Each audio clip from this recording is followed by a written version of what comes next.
जय हिंद। इस वीडियो में हम लोग पढ़ने वाले हैं रिस्पायरेटरी सिस्टम। ये सिस्टम आप ये मत कहिए कि सिस्टम फोड़ देंगे, ये सिस्टम फोड़ने वाला नहीं है, बल्कि सिस्टम मतलब होता है तंत्र। अब देखिए तंत्र क्या होता है, किसी भी चीज का कलेक्शन या किसी भी चीज के ग्रुप को यानी कि समूह को ही तंत्र कहते हैं। और रिस्पायरेटरी मतलब होता है श्वसन। अब हम समझ लेते हैं श्वसन तंत्र किसे कहते हैं, यानी कि अंगों का ऐसा समूह जो श्वसन प्रक्रिया में मदद करता है, यानी कि सांस लेने में, निकालने में या ऊर्जा बनाने में मदद करता है। उसी को हम लोग क्या कहते हैं, रिस्पायरेटरी सिस्टम या श्वसन तंत्र कहते हैं। देखिए श्वसन तंत्र जो होता है बिना डाइजेस्टिव सिस्टम से अपूर्ण होता है। रिस्पायरेटरी सिस्टम के साथ साथ पाचन यानी कि ग्लूकोज का होना भी बहुत जरूरी है, तभी जाके ऑक्सीडेशन होता है, हमारे शरीर को ऊर्जा मिलती है और उसमें बनी रहती है। अब हम लोग पाचन का थोड़ा सा समझ लेते हैं पाचन के बारे में। देखिए भोजन जब हम लोग खाते हैं मुंह में, चाहे आप चॉकलेट खाइए, चाहे पिज्जा खाइए, चाहे आप मुर्गा का टंगरी ऐसे खींचिए, उसी भोजन को लेंगे तो वो जटिल फॉर्म में रहता है, यानी कॉम्प्लेक्स मॉलिक्यूल के फॉर्म में। वो क्या करता है, पाचन तंत्र उसको डाइजेशन करता है और किसमें ब्रेक डाउन करता है, सिंपल मॉलिक्यूल में यानी कि सरल अणुओं के रूप में। देन उसके बाद से उसी सिंपल मॉलिक्यूल्स को किसमें चेंज करता है, एनर्जी के रूप में। अब बेसिकली होता क्या है, ये जब सिंपल मॉलिक्यूल्स में तोड़ देता है यानी एनर्जी बना लेता है तो भेजता है सेल के अंदर। सेल के अंदर पाया जाता है माइटोकांड्रिया, जिसको पावर हाउस ऑफ सेल कहा जाता है। वो क्या करता है, इसी एनर्जी को वो 38 एटीपी में चेंज करता है और 38 एटीपी में चेंज होने के बाद वो ग्लूकोज के रूप में चेंज हो जाता है, जिससे हमारे शरीर को क्या मिल जाता है, ग्लूकोज, जो कार्बोहाइड्रेट में पाया जाता है, जो कि बहुत ही जरूरी होता है हमारे शरीर की शक्ति के लिए और शरीर में ऊष्मा बनने के लिए। तो इसीलिए हम लोग को डाइजेशन के साथ साथ रिस्पायरेटरी सिस्टम की भी जानकारी होना चाहिए। अब हम लोग इस फार्मूले के माध्यम से देखते हैं कि कैसे रिस्पायरेटरी सिस्टम के साथ साथ ऑक्सीडेशन प्रोसेस होता है। देखिए सब फर्स्ट ऑफ ऑल डाइजेशन हम लोग के शरीर में हुआ। डाइजेशन के फलस्वरूप से हमें क्या मिला, ग्लूकोज। ये ग्लूकोज का फार्मूला है C6H12O6। उसके बाद देन हम लोग रिस्पायरेशन का प्रोसेस किए, जो रिस्पायरेटरी सिस्टम के थ्रू हमने ऑक्सीजन का इनहेल किया। देन उसके बाद से इसके फलस्वरूप से हमें क्या मिला, 6CO2 यानी कि कार्बन डाइऑक्साइड हम लोग को फलस्वरूप मिला। उसके बाद से वाटर मिला। देन उसके बाद से ATP यानी कि एनर्जी। देखिए यहाँ पे एक बार और समझ लेते हैं। जैसे हम लोगों ने first of all digestive system के प्रोसेस में हमको क्या मिला, ग्लूकोज, और जब हम लोग रिस्पायरेटरी सिस्टम किया तो क्या मिला, ओवरऑल ऊर्जा। यानी इन्हीं दोनों के साथ साथ ऑक्सीडेशन का प्रोसेस होता है, जिससे हमारे भोजन पचते हैं और हमको क्या मिलता है, शक्ति मिलता है, ऊर्जा मिलता है किसी का मुंह तोड़ जवाब देने के लिए। उसके बाद से देखिए ये कौन सा प्रोसेस होता है, एक ऑक्सीकरण प्रोसेस होता है रिस्पायरेटरी सिस्टम, क्योंकि जो रिस्पायरेटरी सिस्टम होता है बिना ऑक्सीजन के कहां असंभव है बबुआ, इसीलिए ये होता है ऑक्सीकरण, इसको बोलते हैं। देन देखिए इसके फलस्वरूप से हमको क्या मिलता है, ऊर्जा मिलता है। जो आज हम लोग ये खड़े हैं, बोलते हैं, बोलने के लिए ऊर्जा, चाहे किसको ढकेलने के लिए, ये सब क्या मिलता है, ऊर्जा। और इसके साथ ही साथ हमारे शरीर में ऊष्मा बनी रहती है यानी कि गर्मी। अब नेक्स्ट स्लाइड पर इसी से रिलेटेड और भी टर्म्स को हम समझ लेते हैं। अब हम लोग समझ लेते हैं श्वसन अंग के बारे में। देखिए जो स्तनधारी होता है, जो स्तनधारी होते हैं वो लंग्स से सांस को लेते हैं और सांस को बाहर निकालते हैं। स्तनधारी किसे कहते हैं, जो अपने बच्चों को दूध पिला सके, जैसे कि ह्यूमन, काऊ, बफेलो यानी कि एनिमल्स जितने भी हैं वो सब क्या होते हैं, स्तनधारी होते हैं, यानी कि वो लंग्स से सांस लेते हैं। देन उसके बाद से इंसेक्ट यानी कि जो कीट यानी कीड़े मकोड़े जो होते हैं, उन लोगों का जो रिस्पायरेटरी पार्ट होता है, यानी सांस को अंदर लेने की जो प्रक्रिया होती है वो लंग से नहीं बल्कि श्वास नली से होती है। यानी कि अभी मैं आपको आगे पढ़ाऊंगा, जब श्वसन मार्ग में नेक्स्ट स्लाइड में पढ़ाऊंगा तो उसमें मैं बताऊंगा कि श्वास नली होता है, जिससे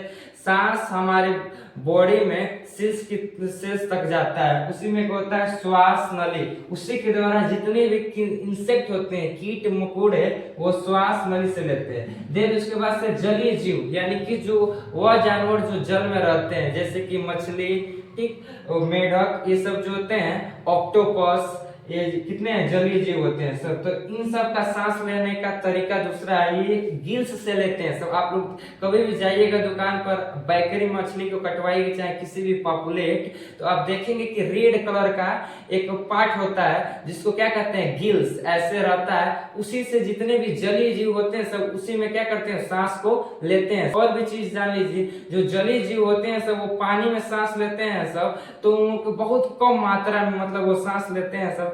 इसलिए जो जमीन पर रहते हैं सब उनके कंपेयर में देखा जाए तो मछली जो जलीय जीव होते हैं सब उन सबको बहुत ही कम मात्रा में ऑक्सीजन मिलता है। इसीलिए वो क्या करते हैं सब अपने गिल्स से लेते हैं सब, ताकि इसमें पानी वाटर के साथ साथ ऑक्सीजन भी इंक्लूड हो।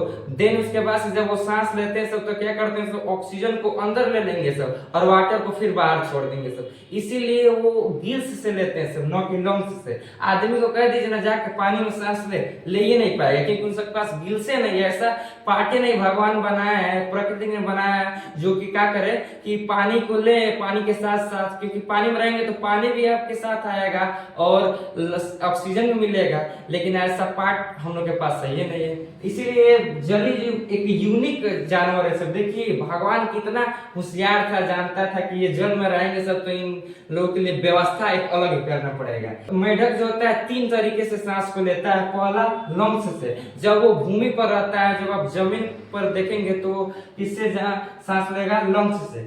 देन स्किन से, जब वो भूमिगत यानी कि भूमि के अंदर आप देखेंगे कहीं होल करके अंदर भी मेढक रहते हैं सब मिट्टी के अंदर, तब वहां पे वो सांस लेने की प्रोसेस उनका बदल जाएगा, वो अपने स्किन से यानी चमड़े से लेगा।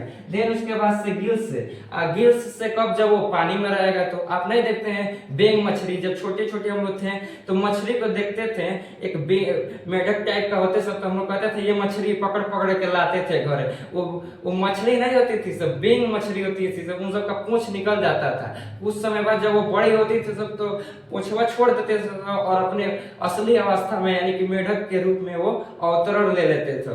तो वही था जो मेढक होते हैं सब, वो उन सब का 3 अवस्था होता है। एक लंग्स से, जब वो भूमि पर रहेंगे तब, जब भूमिगत के नीचे यानी भूमिगत में रहेंगे सब गड्ढे वड्ढे में तो स्किन से, और जब वो जल में रहते हैं सब तो गिल्स से लेते हैं सब। अब हम लोग नेक्स्ट स्लाइड पर पढ़ेंगे श्वसन मार्ग के बारे में। सांस किस किस नली से होकर पूरे ओवरऑल सेल तक जाती है और कैसे एनर्जी बनती है।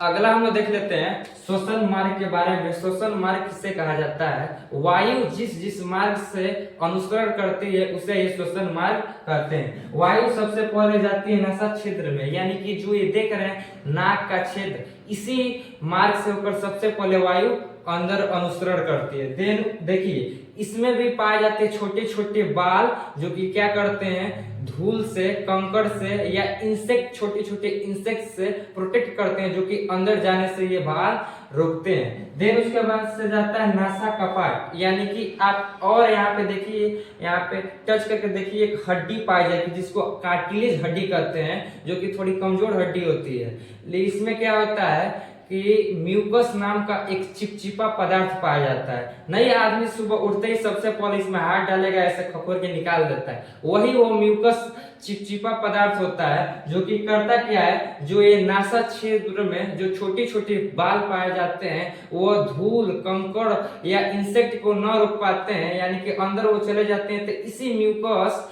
चिपचिपा पदार्थ पे जाकर वो क्या करते हैं, सब चिपक जाते हैं सब। वही आदमी सुबह उठते ही सबसे पहले ऐसे खखोर के निकालता है, वही वो धूल मिट्टी यानी गंदगी रहता है, जो कि हम रोज निकालते हैं। देन उसके बाद से जाता है फेरिंग्स में। देखिए फेरिंग्स कहते हैं ग्रसनी, एक होता है ग्रास नली, यानी कि वो दूसरी बात हुई, फूड पाइप में आता है, ये ग्रसनी है, यानी कि नासा कपाट के बाद से वायु यानी कि ऑक्सीजन के साथ साथ कार्बन डाइऑक्साइड भी होता है, वो ग्रसनी में जाता है। देन उसके बाद से जाता है लैरिंग्स, यानी कि जिसको कहते हैं मुख गुहा। आप आ करिए और जो आ करेंगे तो जो आ करने पे स्पेस जो खुलता है, ऐसे बंद है, आ किए तो जो ये इतना मुख गुहा, जो ये खाली स्थान है, इसी को कहते हैं लैरिंग्स। ठीक, ये कॉमन पॉइंट होता है फूड, भोजन के लिए भी और एयर के लिए भी। देन उसके बाद से जाता है ट्रेकिया। आइए अब हम लोग इस डायग्राम से माध्यम से समझते हैं। नासा छिद्र समझ लिए, नासा का पार्ट फेरिंग्स, और फेरिंग्स से बाद देखिए ये फूड पाइप है, जिसको कहते हैं हम लोग आहार नली। इसी से दो पाइप निकली रहती है, एक होता है एयर वाला यानी कि लंग्स की तरफ जाती है, एक दूसरी होती है जो कि फूड की तरफ जाती है।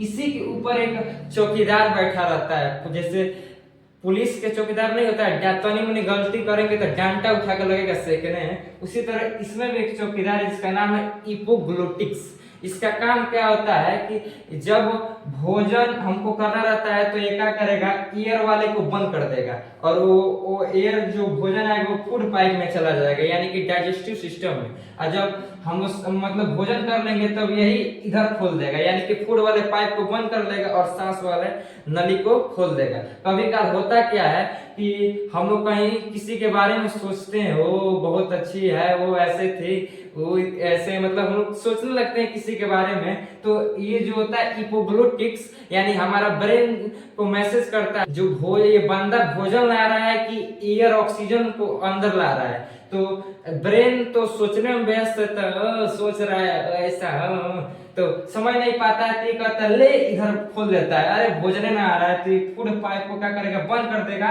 और एयर वाला खोल देगा। अब वो भोजन आया धड़ धड़ मारेगा कि फूड पाइपों में लमसों में हो जाएगा, तब आएगा घुसकी आदमी से ऊपर की तरफ भिगाता है, लगता है हिचकी आने। तो वही कहते हैं हिचकी आता है तो अक्सर देखे होंगे कि गांव में लोग कहते हैं कि ओ तुमको कोई याद कर रहा होगा, लेकिन वो उल्टा कहते हैं, याद जब आप किसी और को करेंगे तब ये घटना होती है। तो आज से ये जान लीजिए कभी भी आपको हिचकी आती है तो इसी इपोग्लोटिक्स के वजह से। अब हम लोग देखते हैं ट्रेकिया। देखिए ये फेरिंक्स के बाद से जो ये पाइप देख रहे हैं इसको कहते हैं ट्रेकिया। इसके अंदर पाया जाता है एक कार्टिलेज बोन जो कि क्या करता है, क्लोपेज यानी कि ये पाइप है ये मसल्स का बना है, यदि इसमें हड्डी न लगाया जाए, इसमें रिंग्स लाइक का हड्डी बोन्स लगे रहते हैं जो कि कार्टिलेज ये भी कमजोर बोन्स होते हैं, तो ये रोकते हैं। यदि न लगाया जाए तो हम सांस लेंगे तो ऐसे पाइप ऐसे सिकुड़ जाएगा यानी क्लोपेज से प्रिवेंट करने में बचाता है। देन उसके बाद से इसी जब एक पाइप था तब चेक किया था, जब दो में ये चेंज हो गया, जब दो बन गया यानी कि ये वाला इसको कहते हैं ब्रोनकाइन। देन इसके बाद से इसमें भी कार्टिलेज बोन पाया जाएगा। उसके बाद से ये ब्रोनकाइन अगेन फ्यूजर कई पार्ट में डिवाइड होता है, जो आप ये ऐसे देख रहे हैं, ये वाला नहीं जो ये एल्वेलिस का इसको नहीं करें जो ऐसे है, इसको कहते हैं ब्रोनकियोलेस यानी जब एक था तो ब्रोनकाइन जब एक से अधिक हो गया तो ब्रोनकियोलेस यानी प्लूरल फॉर्म यानी ज्यादा हो गया।